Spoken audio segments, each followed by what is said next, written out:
So, as you listened to me talk about that, social science and chemistry, about fathers' origins 500,000 years ago, about the fact that the human race wouldn't exist had it not been for fathers, I wonder if you didn't see something remarkable in your mind. I refer, of course, to the yawning chasm between what we know and what we do, between what science teaches and what law and public policy force down our throats. Put simply, it is not only fairness and justice. Those would be, should be enough, but it is not only fairness and justice that shout so loudly for radical changes to law and policy regarding fathers and children. Science does too.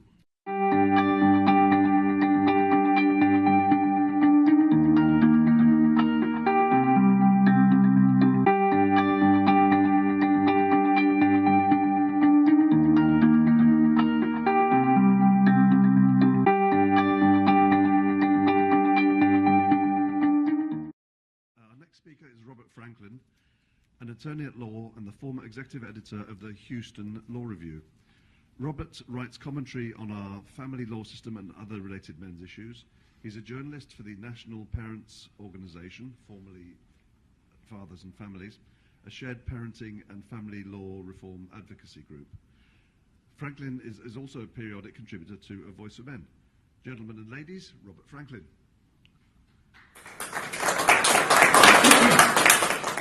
Thank you for having me. Are y'all afraid of me or what? You're so far away. I do want to ask one very important question of you before I begin.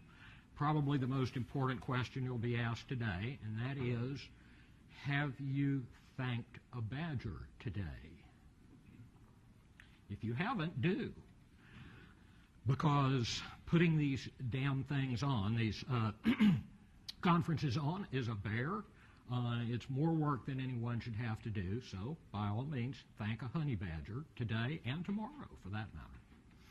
So, today I am going to be speaking mostly about the neuroscience of parenting behavior. As regards fathers, that science is in its infancy, but already the revelations about fathers' many benefits to kids at the level of brain structure and neurochemistry are astonishing.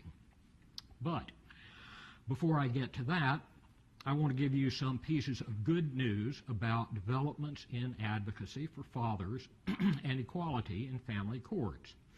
Most importantly, my organization, the National Parents Organization, passed last year the first and only presumption of equal parenting post-divorce.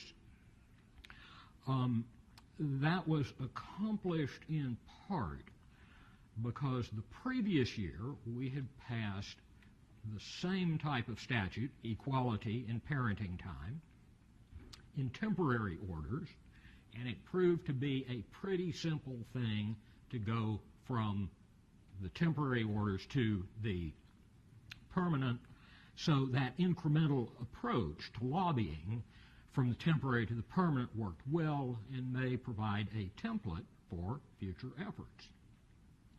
Also, another piece of good news is that Arizona's fairly weak parenting law is nevertheless being treated as a presumption of equal parenting, even though it is no such thing.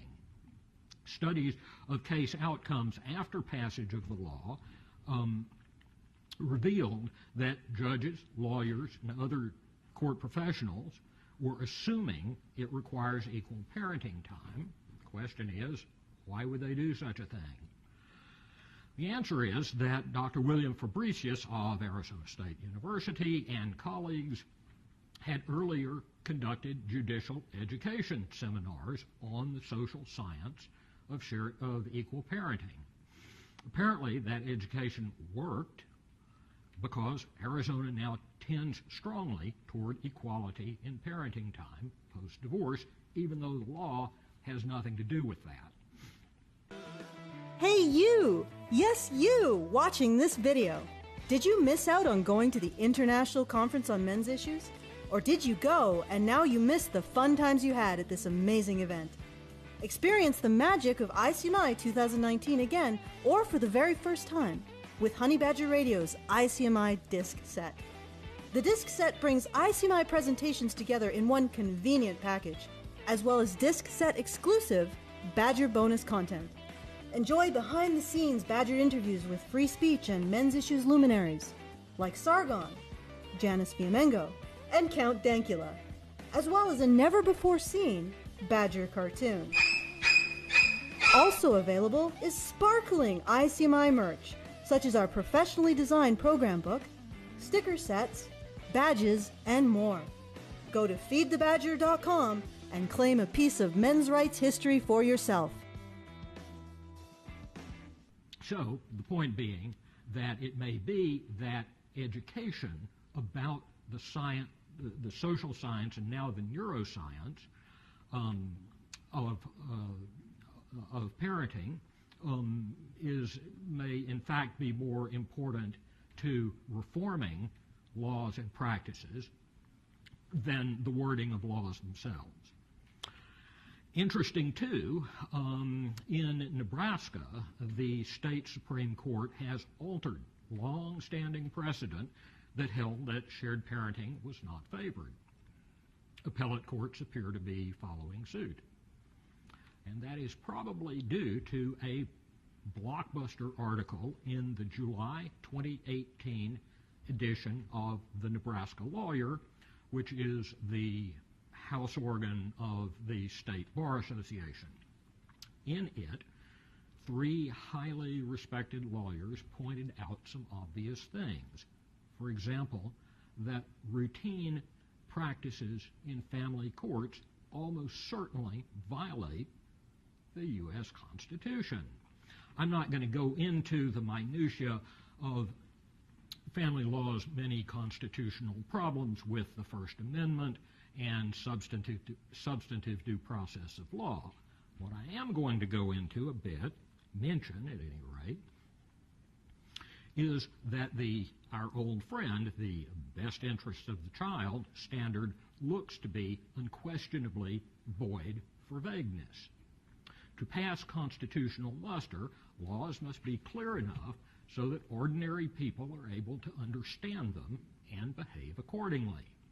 But the best interest standard has little definition at all, as we in this movement know all too well. It's the classic case of a legal standard that's nothing but an empty vessel into which judges can dump their own ideas, opinions, and biases. And unsurprisingly, they do.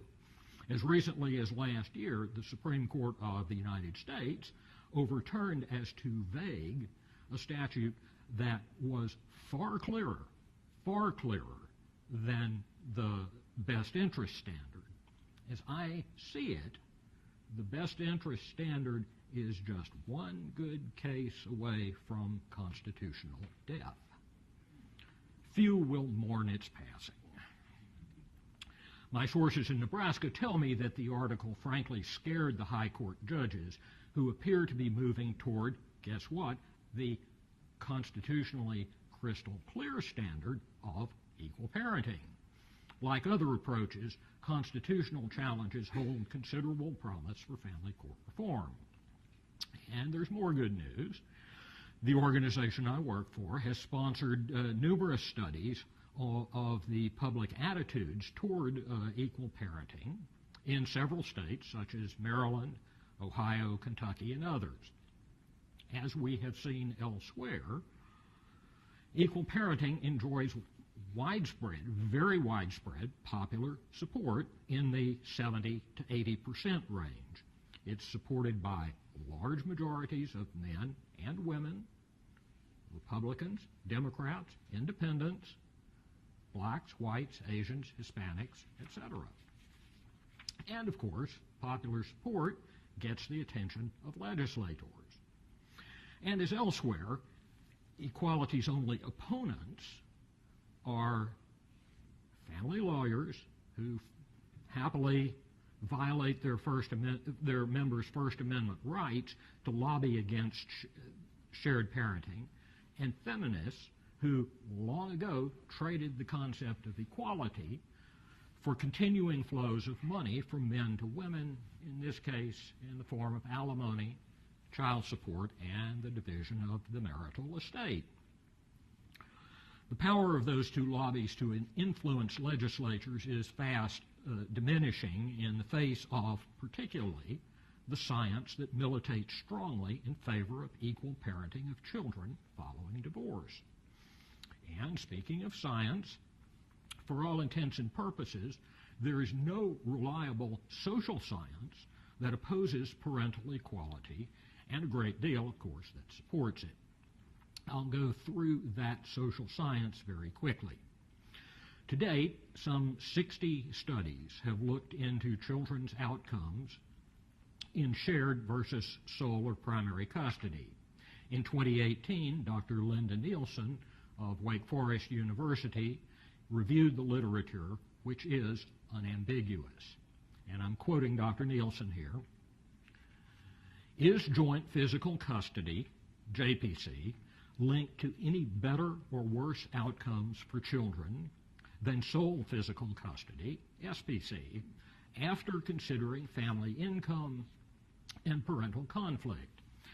In the 60 studies published in English in academic journals or in government reports, 34 found that JPC children had better outcomes on all measures of behavioral, emotional, physical, and academic well-being, plus relationships with parents and grandparents. In 14 studies, JPC children had equal outcomes on some measures and better outcomes on others. In 6 studies, JPC and SPC children were equal on all measures. In 6 studies, JPC children were worse on one of the measures than SPC children, but equal or better on all other measures. Nielsen went on to analyze studies that considered family income and those that looked at parental conflict. Like the more general studies, those also found equal parenting to correlate with better outcomes for children. Still more recently, social scientists have concluded that the benefits of equal parenting aren't just correlational, but causal. A 2019 paper by Fabricius finds causation, and in a conference on shared parenting in Boston in 2017, some 24 scientists from the U.S., Canada, and various European countries agreed that maintaining both parents actively involved in children's lives is a causative factor in their better outcomes. After all, the data are clear, and when we test other possible variables, such as race, income, education, etc., and find that the last man standing, so to speak, is equal parenting to explain those better outcomes, causation looks pretty certain. Now on to the chemistry of parenting. Why do parents care for children? After all, parenting behavior is not in the interest of adult animals. Not long ago, my wife and I sat in an outdoor cafe and watched a pair of swallows feeding 5 hungry offspring. And they were at it non-stop, expending huge amounts of energy. The natural world is a hard enough place to survive without expending energy on young, so why do they do it? Plus, apart from the energy cost, offspring are small, slow, and weak, so they attract predators. Is this good? They eat, but they don't get food for themselves or anyone else. Lactating females require up to 3 times the calories of other females. In short, caring for young makes the survival of adults even harder than it otherwise would be. So why do they do it? The answer is certain hormones, chemicals without which countless species, including Homo sapiens, would never have evolved. When injected with a set of hormones, including oxytocin, prolactin, cortisol, and others, lab animals begin acting parental, even though the female isn't pregnant and there are no offspring in the nest. By contrast, female rats that have never had pups want nothing to do with them. They don't like the little things. In short, at some point in the long ago evolutionary past, certain animals began producing those hormones and receptors for them in the brain. That meant the parenting of offspring became a behavior of adults despite its dangers to them.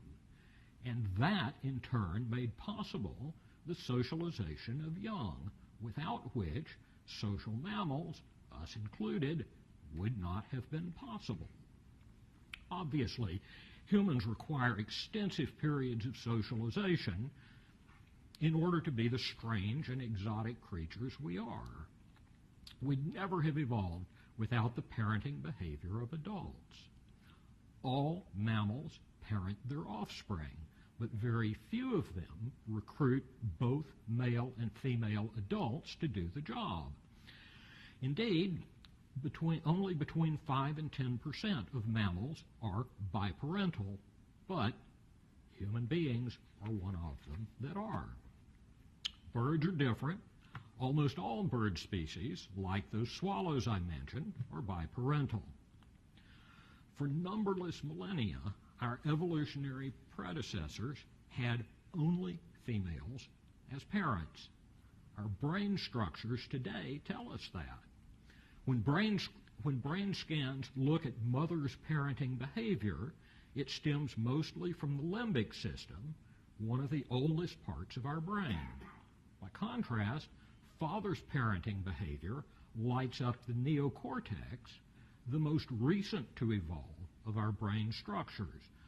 Accordingly, it's fair to say that paternal behavior developed much, much later than the maternal.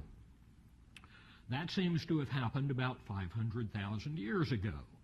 Why? Because our ever-expanding brains had undergone yet another major increase in size, rendering our young even more immature at birth. If that had remained the status quo, we would have died out because the facts of hominin reproduction, usually just one offspring, with a high probability of dying before reaching sexual maturity, meant a low probability of survival for the species. Plus, nursing babies held up ovulation for years until weaning, and that meant too few babies for the species to survive. But at some point, it's likely that hominin females began noticing certain males who showed an interest in children, i.e., those who were equipped with the receptors for those parenting hormones. They began mating with those males, perhaps on the theory that their involvement would enhance the chances of survival of their young. The ability to use and control fire meant that animal protein became easier to digest, so mothers could wean their children earlier and fathers could step in to parent them. That allowed for more offspring to be born, increasing the chances of survival of the species. As Cambridge professor of evolutionary anthropology, Dr. Anna Machen, recently wrote, quote, "Fathers saved the human race." Allow me to repeat. Fathers saved the human race. It's kind of a big deal when you think about it. But what, as a scientific matter, is fatherhood? how does it happen, and what happens when it does. What does it do for fathers, mothers, and children? Since fatherhood is a matter of our evolved biology, it can be studied by the hard sciences, and that's exactly what's happening. Around the world, scientists in as diverse places as the People's Republic of China, the U.S., Israel, Belgium, the UK, and elsewhere have, for only the past decade or so, been studying the biochemistry of fatherhood. That means the study of fathers is a new scientific frontier, one in which a scientist can break new ground, learn new things. Understandably, then, it's an attractive new field for young scientists who are stepping up to the plate. Their results are fascinating and promise to get more so. As a biparental species, human fathers and mothers biochemically form a team whose goal is the survival and socialization of the child. Each parent is equally important. Neither is needed more by the child than the other, and children bond equally to both parents. And since evolution abhors duplication of roles, fathers and mothers tend to engage in different but complementary parenting. With women, pregnancy and childbirth stimulate the production of those hormones that in turn produce parenting behavior. But where do those hormones and their associated behaviors come from in men? Well, fathers who are present with expectant mothers respond to their hormonal changes on a biochemical level. How? I don't know. If anyone does, I haven't seen it, but I suspect olfactory messaging has something to do with stimulating male parenting hormones. During pregnancy, the levels of oxytocin produced by each parent tend to align with each other. That's a phenomenon called biological synchrony. The equalizing of oxytocin level tends to focus both parents on the coming infant and the need to coordinate parenting between the two. Once the child comes into the world, dad's testosterone level drops considerably. That's to ensure that he's less interested in mating with other females and more interested in caring for his child, which in turn paves the way for his attachment to his child and vice versa. Parent-child attachments are, of course, vital to the survival of children and therefore the species. Now, women's hormonal changes during pregnancy help them to form attachments to their kids. But, contrary to some prevailing opinions, men can't be pregnant. So, I wanted you to know that I knew about those theories. I'm not some ignorant savage up here, right? But men, in fact, can't be pregnant, so their attachments come about differently. Oxytocin encourages mothers to nurse and cuddle their newborns.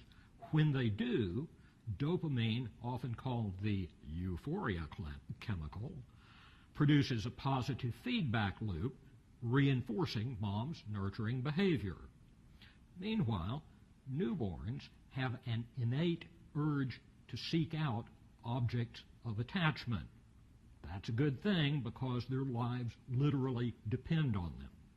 Babies without secure attachments to a parent are 2.5 times as likely to die within the first year of life as are other babies. One attachment figure, of course, mom, is right there nursing them. But what about dads? They often report a sort of anticlimactic feeling immediately post-birth. They tend to see the newborn as an eater, sleeper, and excreter, but who offers little to no interaction. But at about the 3-month mark, that begins to change. Through physical interaction with their children, fathers begin to bond in much the same biochemical way as mothers do during pregnancy and affectionate care. Oxytocin encourages dad's physical interactions with his child, and dopamine positively reinforces that behavior. And the child's level of oxytocin,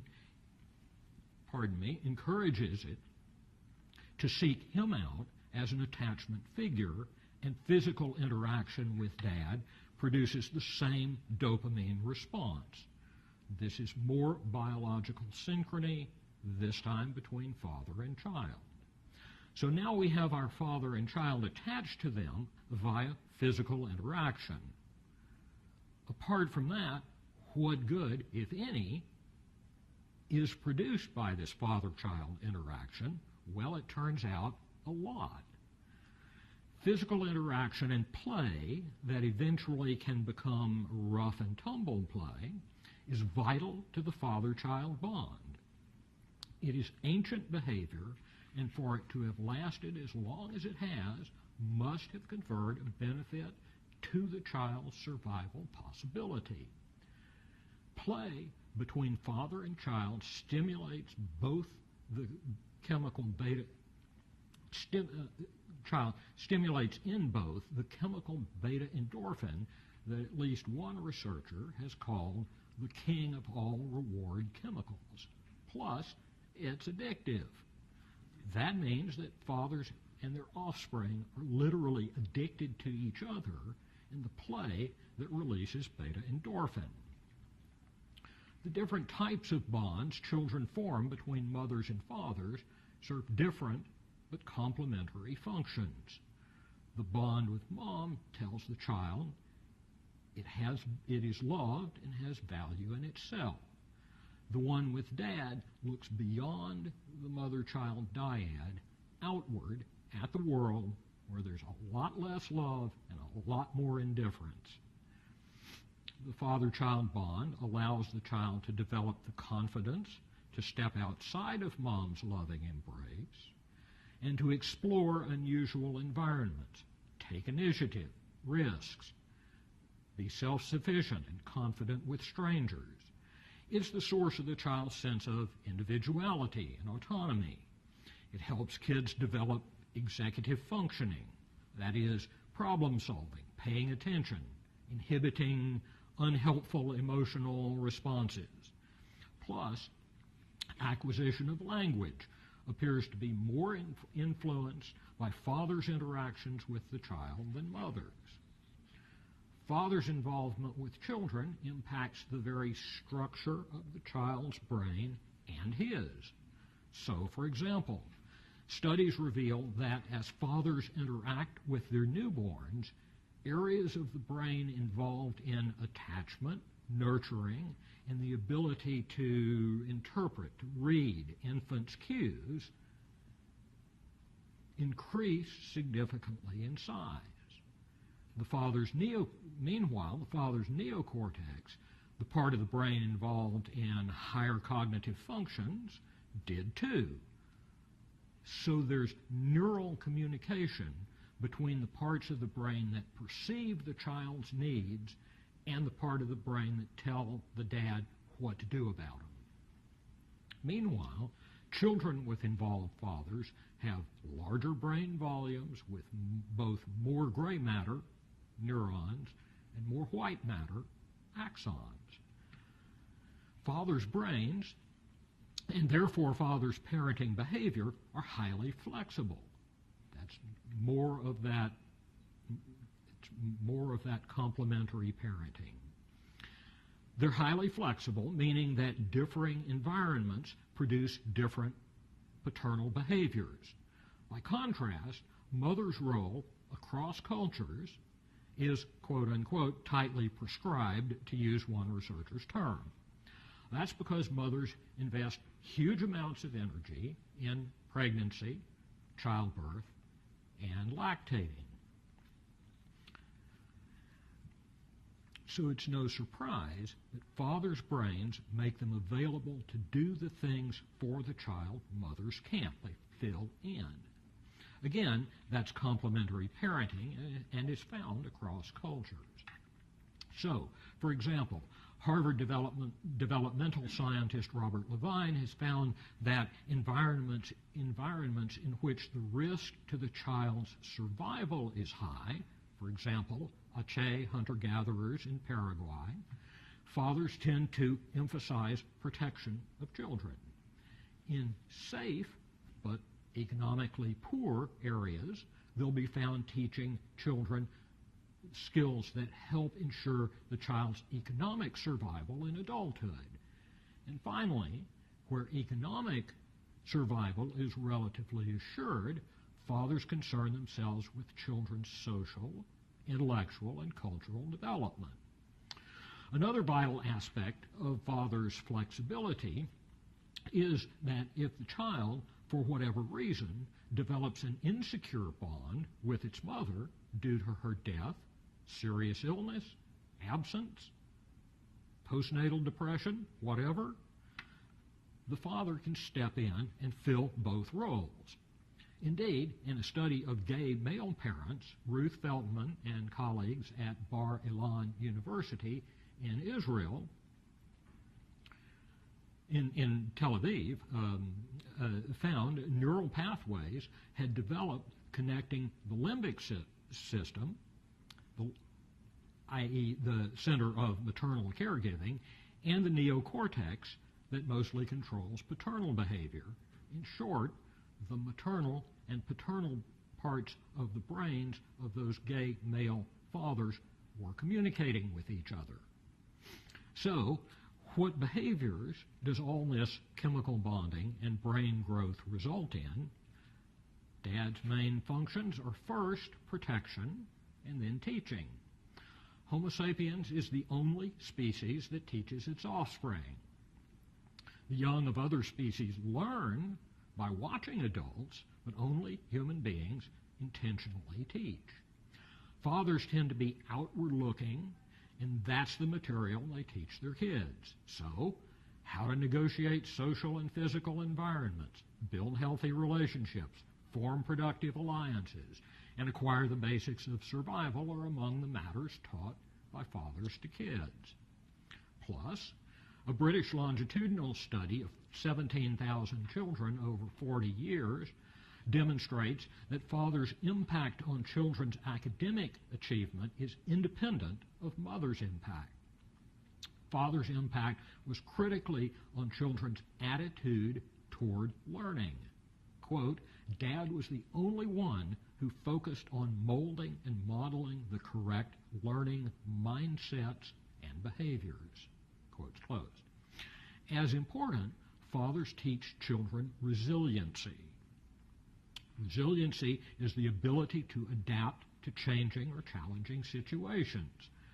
Father's outward focus exposes the child to age-appropriate challenges so that the child can learn to deal competently with the outside world. One Chinese study at Shaanxi Normal University posits that a father's unique ability to shape his child's emotional and mental resiliency directly reflects his sex. We know from the study of the Big Five of personality traits that women tend to be overrepresented in the area of neuroticism. That high-level anxiety is not the stuff of emotional mental resilience, but areas in which males predominate, such as conscientiousness, are. Therefore, according to the Chinese researchers, resilient people tend to have what we think of as masculine personality traits. Social dominance, goal orientation, self-confidence, psychological capability, optimism, and a sense of humor overlap strongly with what we see as masculinity and are very much part of the resilient personality. Now, these researchers aren't saying, of course, that women and girls can't be resilient. Of course they can be. Children who have close relationships with their fathers tend to take on the masculine attributes he embodies, and that in turn tends to produce resiliency in a child regardless of its sex. So that is a very thumbnail sketch of some of the more recent neurochemistry and its behavioral counterpart of fatherhood. So, as you listened to me talk about that, social science and chemistry, about fathers' origins 500,000 years ago, about the fact that the human race wouldn't exist had it not been for fathers, I wonder if you didn't see something remarkable in your mind.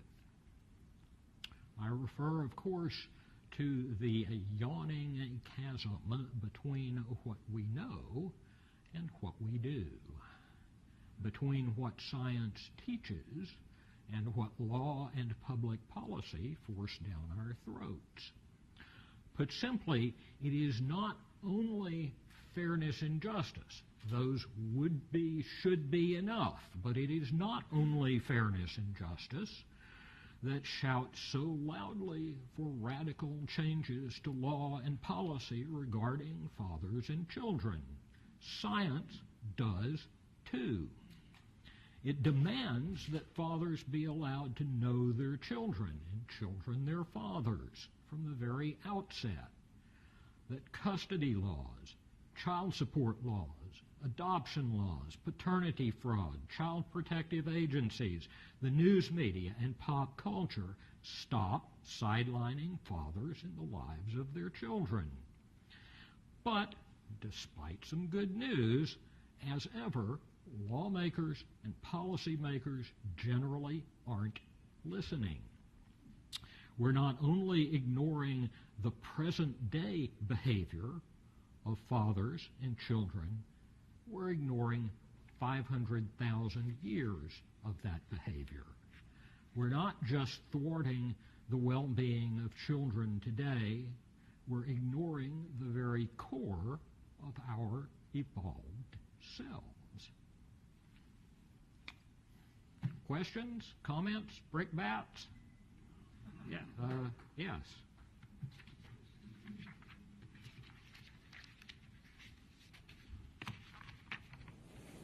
Thank you very much. That was very, very informative. Are there any differences between same-sex parents and are there neurological studies that show same-sex mothers, same-sex fathers? I do not know. The one study that I mentioned about gay male parents, that's the neurological study that I know about.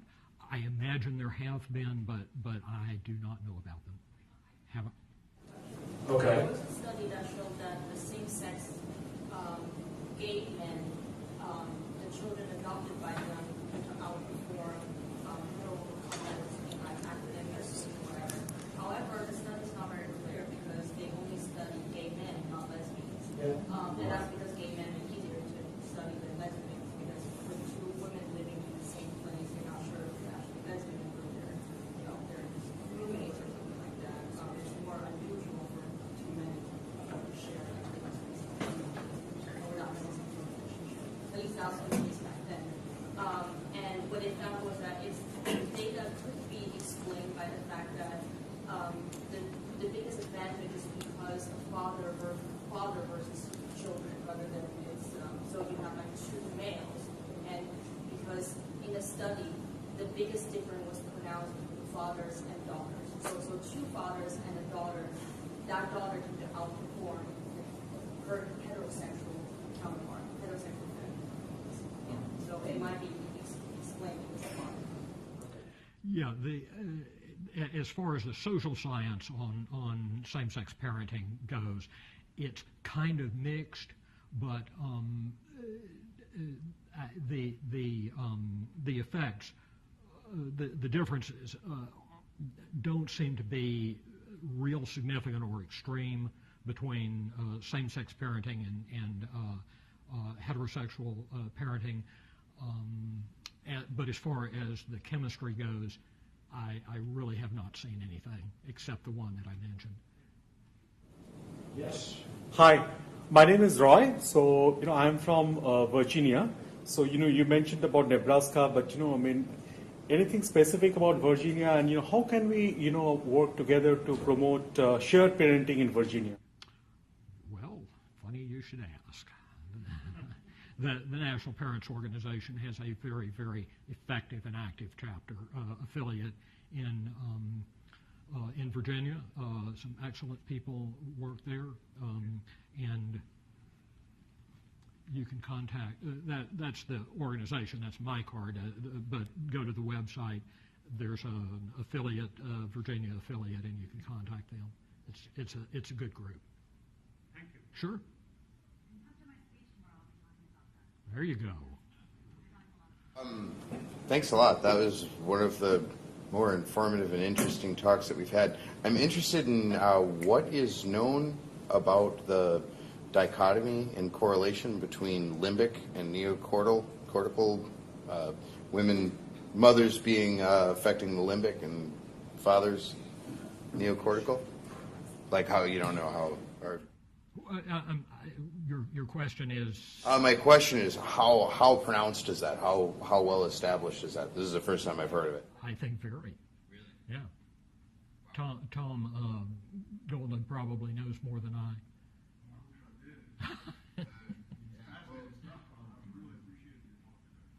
Good. Well, I was nervous looking at you. I was fearing you were going to stick up your hand and say, he doesn't know what he's talking about.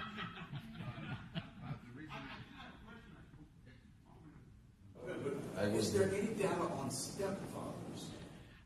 Again, the neurochemistry, I mean, they've been doing this for 10 years. It is very much in its infancy, and there's a lot more to learn, and I have a feeling they're going to learn it because they're getting the bit in their teeth, particularly at Bar Ilan University in Tel Aviv. They are doing great work. Have a certain brain help that helps the kids, and the stepfathers don't. My guess is that there are cues that stimulate those parenting hormones in non-related adults. But they must do engage because they can't both be the father of the child, can they? But I mean, I think that if I want to guess, that would be my guess, is that there are cues that make non-fathers fathers when the chips are down. That is my guess. But it's Pregnant women. yeah. There you go. There you go. We could do that stuff. Yeah. Absolutely. Good plan. We'll recruit women to do that. Okay. Got 5 minutes. Martin Everson, I'm a forensic science professor in the UK and former member of the Department of Anthropology at the University of Toronto, possibly the black heart of cultural Marxism in North America. It's a divided subject, anthropology. The biological anthropologist at Cambridge, who said that fathers save the human race, represents one part of the paradigm. The social anthropologist, the other, who will undoubtedly say that this poor woman is a biological determinist suffering from her own internalised misandry. Why is it that lawyers listen to the latter and not the former? Why not the scientists? Why the socialists and criminologists who work within the paradigm of cultural Marxism, Foucault, Derrida, and all these charlatans? Sorry, forgive me, I got carried away there. Why the one and not the other? Well, I mean, as far as the social justice people go, they've got a narrative. And they're sticking to it. And the deal about ideology is that facts don't matter.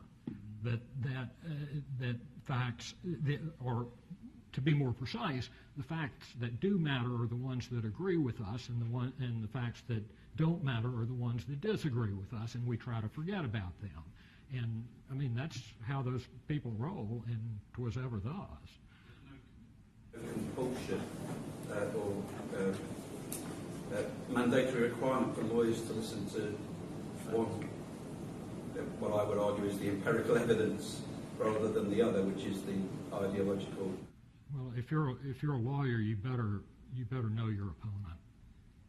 I mean, that's absolutely ingrained. If you are a trial lawyer, as I was, you better know your opponent's case better than they do. And so what that means is you have to know your case, and you have to know the other case. And so you have to know the social justice warriors. In terms of things like, well, we're talking about things like family court policy, right? Things like legal policy and things like domestic violence, for example, which again, all the remedies, supposed remedies for domestic violence, operate within this cultural Marxist paradigm, as far as I can see, but ignore the evidence that comes from the more scientific anthropology and sociology, and psychology, clinical psychology and psychiatry. Absolutely, they've got their story and they're sticking to it. I mean, it's as simple as that. They sideline inconvenient facts. That's essentially the definition of an ideology, and that's what that is. It was wonderful to see the combination of law and scientific anthropology and psychology married together. I'm a better lawyer than I am a scientist, I have to tell you. But I have read I've read a lot of this, and it's absolutely fascinating to me. Were you able to find any neurological differences between like single father parents and fathers who were still co-parenting with the mother, and then also again, this is if there is that information, I don't know it. I haven't seen it. I have not read everything that there is to read by any means. But again, this discipline is so young, it's so new, that there is just so much more to learn. And I suspect that's going to be part of it. And I realize the research is very new, but has it been put into like a book on its own so the topic can be concentrated? This is a book for lay people. It's not, but it's a pretty good combination of the hard cutting edge science and written for a lay audience, a non-scientific audience. It's called The Life of Dad, and it's written by the British evolutionary anthropologist Dr. Anna Machin. That's Machin, and you can get it on Amazon, of course. And it's a pretty easy read, and it covers a lot of the material, and it's very recent. She's very up to date. So if you want something sort of condensed, then that's a good one. Thank you very much. Yeah.